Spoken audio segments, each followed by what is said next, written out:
to really master the second level of the exercise, you have to get a lot of details into it. And they're all incredibly important details, but I'm going to start going through them. The first thing we're going to do is just break it down to one string. One string only. Let's go back to the 5th fret here of our thick E string. And we're going to talk about trying to get 5 things to happen all at once. You may do some of them more naturally than others, so let's talk about them all one at a time. The first thing is just what posture do you want your arm to be in? So generally speaking, you don't want your upper arm or your shoulder to be working too hard. So generally what a lot of people will say is you should be able to just drop your arm at your side or drop it down and then just like pick it up from the elbow, grab the guitar. And that's about how your arm should hang. You should feel your elbow is just kind of hanging down there and your fingers just kind of wrap around like this, and I'll also turn a little bit so you can see. What I don't want also is this crazy gooseneck posture, because that really tends to strain your hand. You can do that sometimes, but you want to generally avoid it. So if I'll do this posture grab one more time. Just drop my arm. Whether your guitar's way up here like this or kind of low down, you should be able to pretty much just drop your elbow from wherever you're sitting. Just pick it up from the elbow and grab your guitar, and more or less let your elbow sort of hang from the shoulder. That will stop your upper arm from adding any tension, and it'll try to protect your wrist from this gooseneck position as much as possible. So the first thing is the arm posture, and we'll call that letter A. Letter B is you want to contact the strings with the bony tip of your finger. When you play with the pad of your finger, it doesn't always contact as well. I mean, you absolutely can do it, but it's best with this exercise to really try to focus on playing with the tip of your finger, the part that I'm kind of pointing at you right now. So I'm really kind of bringing my hand around. So I'm sort of bringing my wrist almost up and around. I'll show you from the side again. Up and around so that the tips of my fingers are the things going down into the neck. It usually gives you a little bit more of a reliable contact with the string. So that's another thing. You want to think about your arm posture and playing with the bony tips of all your fingers rather than the pads. The next thing you want to focus on is having a smooth connection. So we're doing ABC. Arm posture, bony tips of your fingers, connection. You want to make sure, this is probably the trickiest part, that every note connects to the next. You should feel like the guitar is almost singing. And the key to that is right-left hand coordination. I'll show you what it looks like and then I'll explain it a little bit.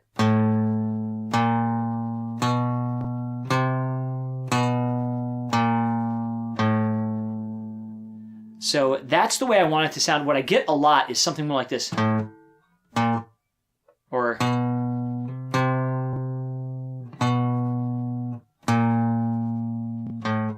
so you see how those notes don't really connect to each other? The one note stops before the next one starts, or I like hammer a finger and then play.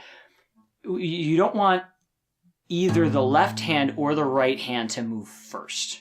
You want them both to move exactly together, and you want to use the left hand, or your fretting hand, whichever hand you're playing with. You want to use your fretting hand to sustain the note until the exact moment that your picking hand plays. So the real key with this is to go super duper slow, to play a note and just really focus on getting that next finger aligned over the next fret, and when you're ready, you really focus, and make sure you move your pick hand and your fret hand at the exact same moment so that there's no break in between the notes. And really just getting this down on one string is plenty enough. Do not try to cross the strings yet. You're going to confuse yourself with extra garbage. Not necessary. In fact, it's detrimental to try to thin yourself out and go across the strings. Just try to get this even between just 2 notes. Try to get the first 2 notes to connect like this. And then back the other way. You're still holding this finger down. Yeah. Just try to get a connection between these 2 notes with your fingers having this nice curvature. You're playing with the tip of the finger and your arms in a relaxed posture. If you can get those 2 notes to really contact each other really well, then you're ready to start thinking about the next step. So again, we talked about the arm, the bony tips of the fingers, connecting the notes. And another thing that's really important is to align the fingers over the frets they're going to play. We'll call this ABCD. You want the fingers kind of directly over the string they're going to, or the fret they're going to play. See, I'm holding them about 1 centimeter away from where they're going to go. Doesn't have to be exact, but you want it to be fairly close. And when your fingers go up, when you play higher pitches, they stay down. And then when you come down, you release them one at a time. But they stay down. They don't have to push as hard, but they should stay contacting. So like right now, I'm not putting in a lot of pressure on these fingers. You know, I can lift them fairly easily, but they're still touching. So that when I come down, all I really have to do is weight transfer.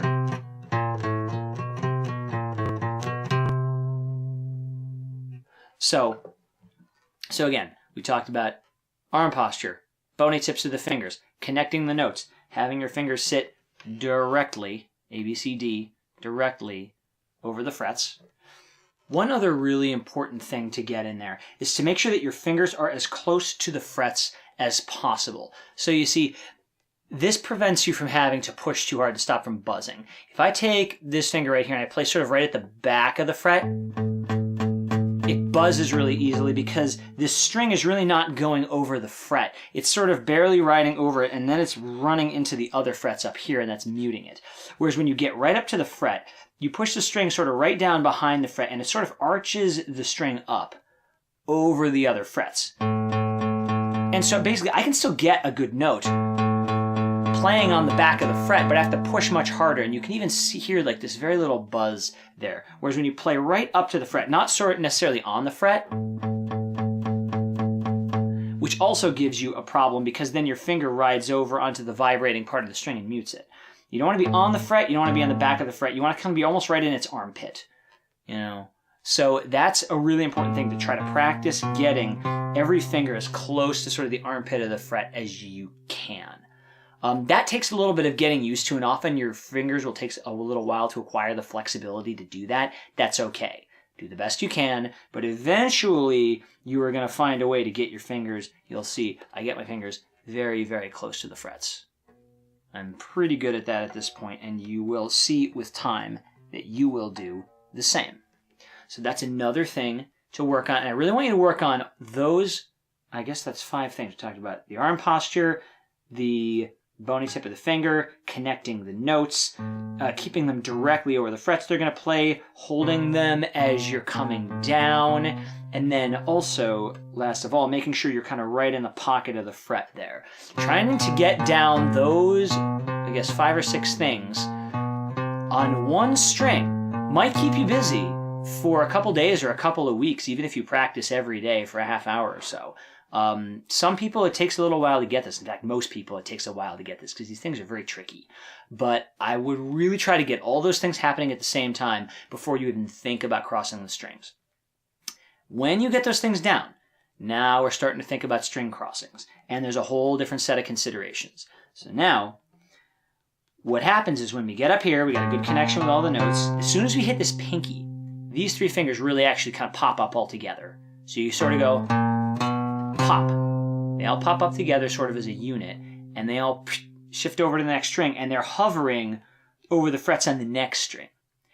And you want this to happen in a very snappy motion, in the same moment that you hit this last note. You want to sort of program these things to happen together, like this. So you hit this note, and they snap over and hold over the next string. Now, most people will take a little bit of time to get used to this. This doesn't come naturally to most people. So expect to have to wrestle with this a little bit. Your fingers will probably be like, I don't want to stay there. I don't want to stay there. That's pretty normal. That's okay, but really practice, you know, for maybe not more than a minute at a time. You don't want to like hold your hand so much that it starts to hurt, but you do want to wrestle with your fingers a bit to try to get comfortable, just kind of holding them there. Like this finger's pushing down. These 3 are literally just hovering, I'll show you, right over the frets like they were on this string. And what this does is this starts to prepare you for not only anticipating future phrases, which is an incredibly fundamental skill in playing guitar well, but also if you want to play with a lot of speed, you have to get ahead. So it's an important thing to just practice this now because there's no reason not to, and eventually you'll probably need it anyway if you ever play faster. So, you know, so one more time I'll demonstrate this kind of preparation motion for crossing strings. You're playing your first couple notes, Holding everything down, tips of the fingers. As soon as you hit this fourth note, boom, all three fingers move over as a separate motion. And then you make sure that your string crossing is connected the same way your fingers on the first string were. And then you can repeat the same process. Your pinky moves over and you keep repeating the process. And so don't start crossing a lot of strings until you can get the string crossing on the first one. Really make sure you can start from here and get to that point where everything is aligned over the next string. Like that. Take time to really freeze on this motion right here and get it smooth before you move on. But once you start to move it out, smooth it out, then start to go across the other strings. Same way.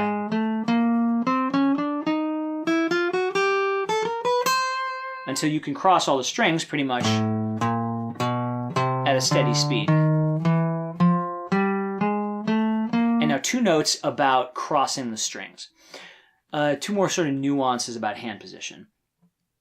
To keep sort of the easiest hand position, the best sort of connection, and also to give you the most flexibility in terms of voicings and fingerings you're going to use eventually, what you want to do, I'll show you how you want to sort of curl the fingers.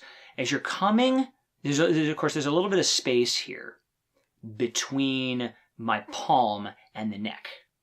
So I want to leave that there for the most part, and maybe bring the hand down a little bit as I come towards the treble string, but not much. Most of what's going to happen is as I walk up, you'll see I'm going to start to curl my fingers in. And I'm distributing that curling between all the joints, between the first, the second, and my knuckle. They're all sort of equally folding in with just a little bit of the hand coming down.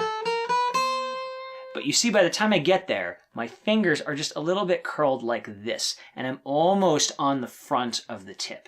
Sort of like this. And see, like my middle finger especially is almost leaning forward like that. Not a lot. And then I extend.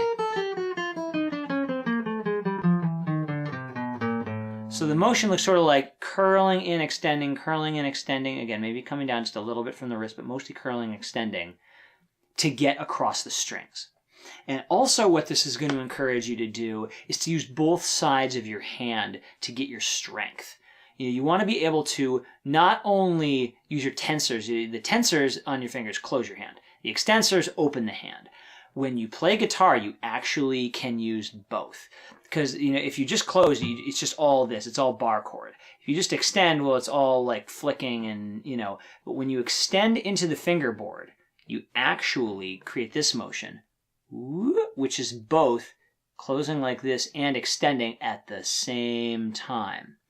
And if you're distributing the effort to both sides of your hand, you help protect one side of your hand from getting overly strained. And that will ultimately give you more longevity as a player because you're just having better technique. So you really kind of want to feel yourself extending, really pushing into the fingerboard from both sides. You really feel extending and flexing at the same time to sort of project the finger into the fingerboard like that.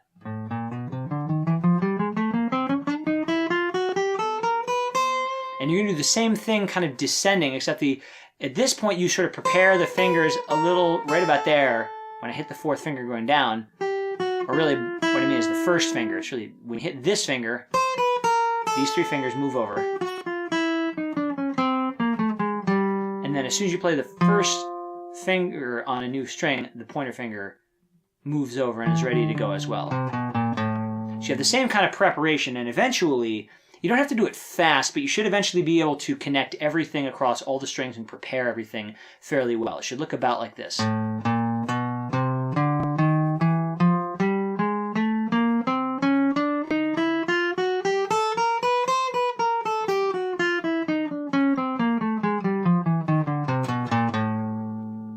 Two other small notes I'll offer. Generally, the left hand has the most balance when the middle finger is opposite the thumb. So, aside from when you play thumb position, which I do a fair amount, even then, your thumb is generally going to be opposite your middle finger because that gives you a pretty good balance with the rest of the fingers. So generally, spreading the fingers out, with the thumb kind of opposite the middle finger to create a bit of balance and something for these to press against is a good posture to work with. One more thing to be mindful of is sort of the pitch of your hand. So your fingers are not all of equal length. And to really kind of get a good balance of how they reach, often you have to use what's called radial torsion, or you have to sort of be able to turn your hand, sort of like, I always describe it as like waving like the queen. You know, the queen goes in waves like this. Yeah, it's waving like the queen.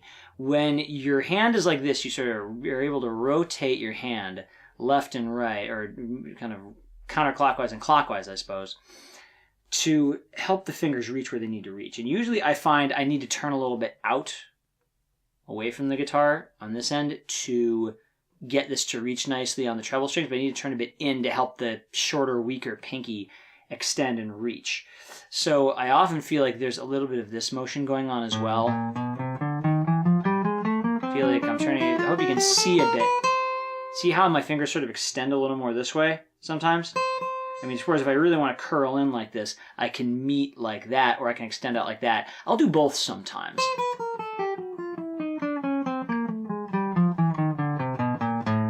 But realize that can also be a part of how your hand adapts to this motion, but you really gradually want to try to smooth out the motion over time.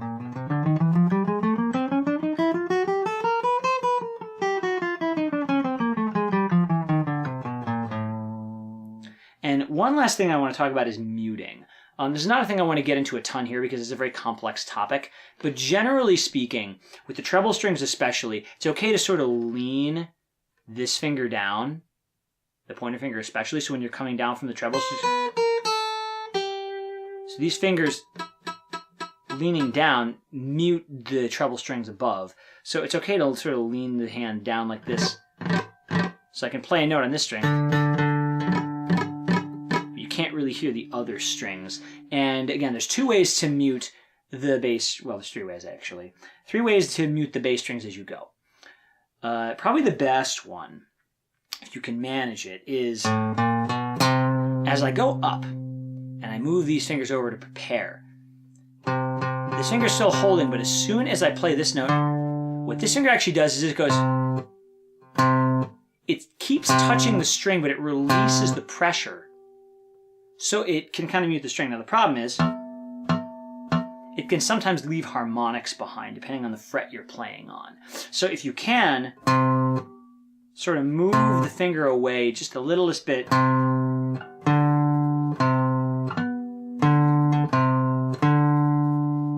from being over a fret, usually will help that. But generally speaking, kind of that exchange where this finger doesn't come, it doesn't go.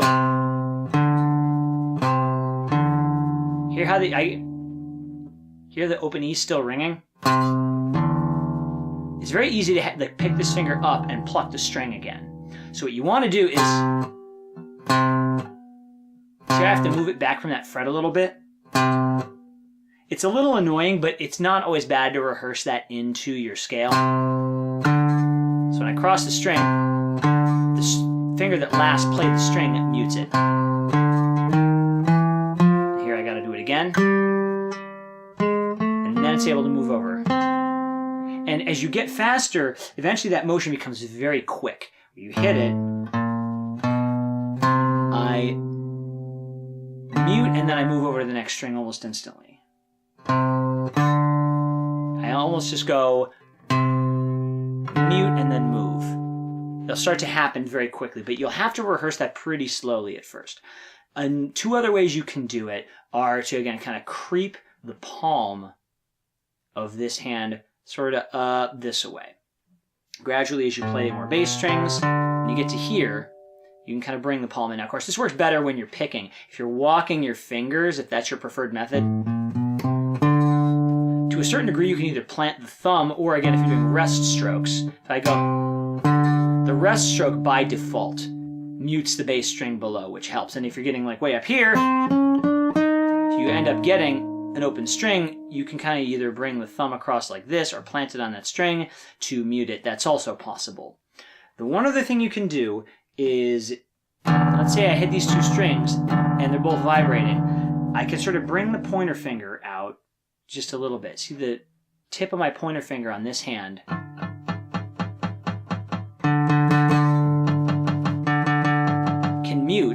one bass string below where I am. That can really, really help. So thinking about the muting and how to get things clean as you go is also somewhat important. So as you can see, there's like 9 or so things that I talked about there that are all relevant to this process. And really mastering this exercise means totally having those things all down and happening wherever you play this scale, which is, it takes a little while to weave all those things together, and in a way it's very simple. But when you really master playing that way and it becomes the natural way that you play, it makes your guitar playing so much better. It really just makes everything sound good. These are like all your fundamentals wrapped into one little package. It's a great thing to do.